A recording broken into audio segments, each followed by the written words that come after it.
નમસ્તે મિત્રો, ટેકનિકલ ખેડૂત ચેનલમાં આપ સર્વ મિત્રોનું સ્વાગત છે।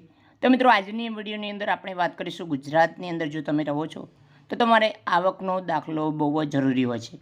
તો મિત્રો, ઘણી બધી યોજનાઓ છે, સ્કોલરશિપ છે, એની અંદર આવકનો દાખલો તમારા માટે બહુ જ ઉપયોગી હોય છે। તો મિત્રો, આવકનો દાખલા માટે જે તમારે ફોર્મ ભરવાનું હોય છે, એ કઈ રીતે ભરવાનું હોય છે, કયા પુરાવા જોઈશે, એની સંપૂર્ણ માહિતી આજના વિડીયોની અંદર જાણીશું। જો તમે અમારી ચેનલ પર નવા છો અને આ રીતે સરકારી યોજનાઓ અને સરકારી ભરતીની માહિતી જાણવા માગતા હોય તો ચેનલને સબસ્ક્રાઈબ કરો, વિડીયોને લાઇક શેર જરૂર કરજો, જેથી આવનારી કોઈ પણ વિગત હોય તો તમે જાણી શકો।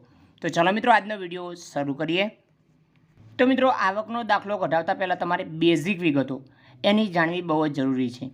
તો મિત્રો, એની જે જોગવાઈ કરવામાં આવી છે કે આવકના દાખલાની પ્રમાણપત્ર જો કઢાવવું હોય તો તમારી એની અલગ જોગવાઈ છે। એટલે કે ગુજરાત સરકારના મજૂર સમાજ કલ્યાણ અને આદિવાસી જાતિના વિકાસ વિભાગ દ્વારા જે ગાંધીનગર દ્વારા જે ઠરાવ કરી અને આ યોજના કાઢવામાં આવી છે કે આવકનો દાખલો કઈ રીતે કઢાવવો।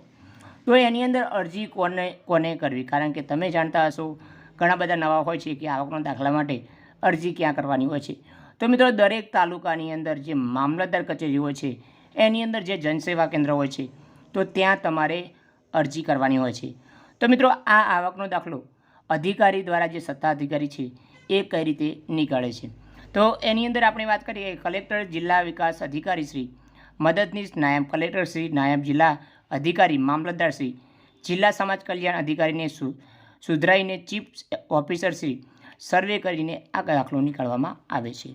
તો મિત્રો, આની અંદર ત્રીજો વર્ગ છે એ અંતર્ગત તો મિત્રો આની અંદર જે મામલતદારની અંદર જો તમે આવકનો દાખલો કઢાવવા જાઓ તો કેટલા દિવસની અંદર નીકળી જાય। તો મિત્રો, આની અંદર તમને લખેલું છે કે એક જ દિવસની અંદર તમારો આવકનો દાખલો તમને મળી જતો હોય છે। એક જ દિવસ એટલે તે તમારા ઘણા બધા મિત્રોના મનમાં સવાલ હતો કે જે દિવસે તમે આવકનો દાખલા માટે અરજી કરો છો, સંપૂર્ણ પ્રોસેસ કરો છો તો એ દિવસે મળે છે। તો એવું નથી મિત્રો કે આ આવકનો દાખલો તમને 24થી 48 કલાકમાં મળી જાય છે।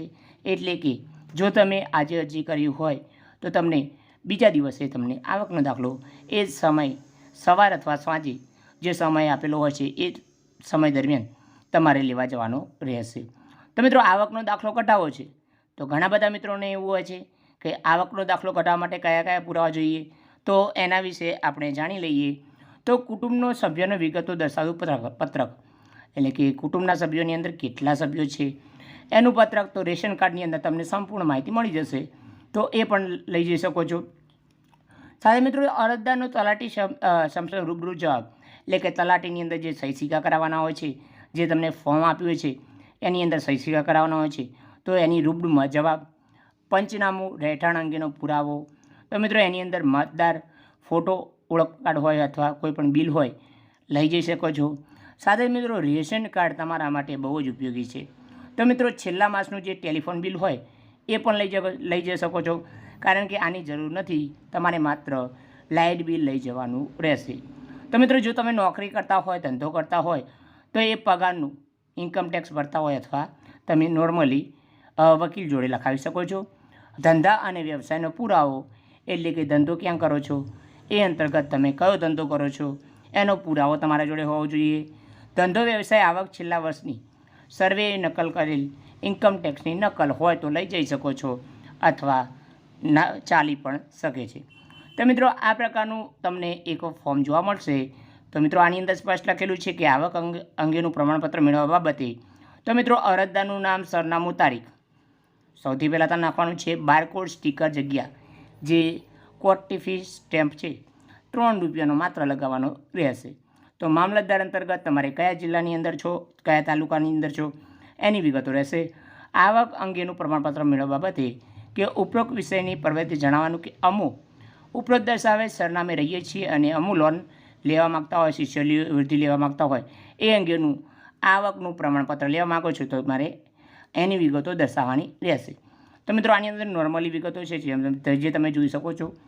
અરજી કરનારનું નામ, રહેઠાણનું સરનામું, મૂળ વતન, ધંધો વ્યવસાયનું સરનામું, કુટુંબના સભ્યોની વિગત, કેટલા સભ્યો છે એની અંદર, કમાનાર છે કેટલા સભ્યો છે, અને ધંધાની કુલ આવક કેટલી છે એની અંદર, ટેલિફોન નંબર તમારે લખવાનો છે કે મોબાઈલ નંબર, સરેરાશ વાર્ષિક ટેલિફોન બિલ અને સરેરાશ વીજળી બિલ કેટલું આવે છે એની વિગતો લખવાની છે. તો મિત્રો હવે આગળ જોઈએ કે ઘરમાં સાધનો કેટલા છે. જો તમારે જે પણ સાધનો હોય હા કે ના એ અંતર્ગત જવાબ આપવાનો છે. કયા હેતુસર તમે આવકનો દાખલો કાઢવા માગો છો તો મિત્રો તમે લખી શિષ્યવૃત્તિ લોન એ અંતર્ગત તમે આની સંપૂર્ણ માહિતી જોઈ શકો છો. તો મિત્રો આ એકરારનામું તમારે વાંચી લેવાનું છે. એકરારનામું વાંચી અને તમારે અરજદારનું સહી લખવાની છે, સ્થળ અને તારીખ, આટલી વિગતો સૌથી પહેલાં ભરવાની રહેશે. તો મિત્રો આની અંદર ચેકલિસ્ટ છે, કયા કયા પુરાવા તમારી જોડે છે.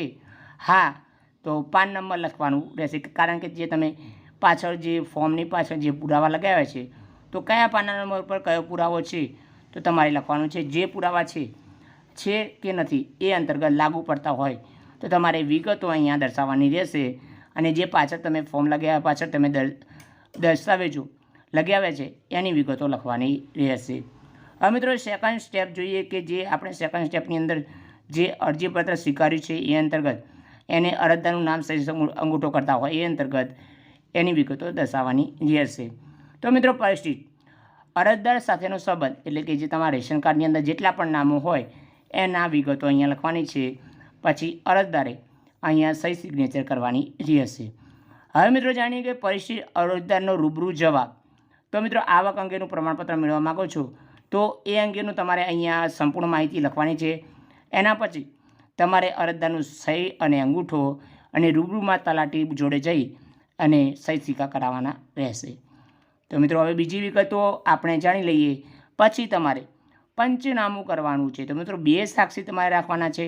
પછી તમારે પંચનામું કરી અને તમામ વિગતો ભરી અને તલાટીના રૂબરૂના જે સહી સિક્કા છે એ કરાવવાના રહેશે. અને અહીંયા જે અરજદારના જે હોય કે એની અંદર કે જે સાક્ષી હોય છે એમના નામ અને સહી સિગ્નેચર કરવાની રહેશે. તો મિત્રો આટલી બાબતો કરાવશો તો તમારો આવકનો દાખલો નીકળી જશે. તો મિત્રો આની અંદર સંપૂર્ણ વિગત સમજાવવામાં આવી છે. કોઈ પણ વિગત સમજાવવા ન પડી હોય તો કમેન્ટ કરીને અવશ્ય જણાવજો. અને જો મિત્રો તમે અમારી ચેનલ પર નવા છો અને સરકારી ભરતીની તૈયારી કરતા હોય તો તમારા માટે અનએકેડમી લાવી છે. તો મિત્રો તમે જો પ્લસ બેન્ચ સબસ્ક્રાઈબ નથી કરી તો કરી શકો છો, કારણ કે થોડા સમયની અંદર જે એના ભાવ છે એ ડબલ થઈ જશે. તો અનએકેડમી સાથે તમે ઘરે બેઠા ભણી શકો છો. સાથે મિત્રો જાણીએ પ્લસ ફીચરની અંદર તમે માહિતી જોઈ શકો છો એ પ્રમાણે રહેશે. સાથે મિત્રો જો તમે ટૂંક જ સમયની અંદર જો સબસ્ક્રાઇબ નહીં કરો એટલે કે સબસ્ક્રિપ્શન નહીં લો, તમારો કોર્સ પરચેસ નહીં કરો તો થોડા દિવસની અંદર એની કિંમતો છે એની અંદર વધારો સૌથી મોટો થશે. તો જો તમારે ફાયદો મેળવવો હોય તો અત્યારે સબસ્ક્રાઇબ તમારો કોર્સ કરી શકો છો. જ્યારે પણ તમે કોર્સ પરચેસ કરો ત્યારે અમારો કોડ TKTN યુઝ કરવાનો રહેશે.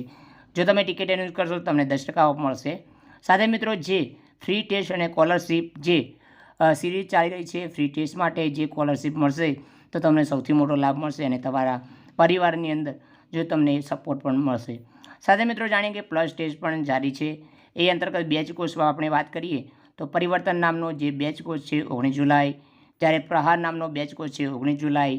સાથે મિત્રો સારથી નામનો 21 જુલાઈથી જે પણ મિત્રો GPSCની તૈયારી કરે છે એમના માટે છે. સંપૂર્ણ નામનો બેચ કોર્સ છે ક્લાસ 3ની તૈયારી કરે છે એમના માટે છે. સાથે મિત્રો જે નવો કોર્સ છે સામર્થ્ય નામનો 28 જુલાઈથી શરૂ થઈ જશે. જે પણ મિત્રો જોઈન કરવા માગતા હોય કરી શકે. એ ક્લાસ 3ની તૈયારી કરતા હોય એમના માટે છે. કોઈ પણ કોર્સ પરચેસ કરવો હોય, કોન્સ્ટેબલ છે, તલાટી છે, RFO છે, હેડ ક્લાર્ક, તમામ કોર્સો તમે પરચેસ કરી શકો. જ્યારે પણ તમે પરચેસ કરો ત્યારે અમારો કોડ TKTN નાખવાનો રહેશે. તો મિત્રો ભાવ નવા જોઈ શકો છો. જ્યારે પણ તમે અમારો કોડ TKTN નાખશો તો તમને 10% તરત જ મળી જશે. એટલે કે સૌથી મોટો તમને ફાયદો મળશે. તો મિત્રો અત્યારે જોઈન કરી શકો છો. 24 મહિનાની અંદર જે જોઈન કરશો તો 3 મહિના મફત, 12 મહિનાની અંદર 2 મહિના, એટલે કે અત્યારે સ્પેશિયલ ઓફર ચાલી રહી છે. ફટાફટ જઈને તમે જોઈન કરો. તો નીચે લિંક આપેલી છે, ફટાફટ જઈને તમે જોઈન કરી શકો છો. તો જય હિન્દ મિત્રો, વંદે માતરમ, જય ગરવી ગુજરાત.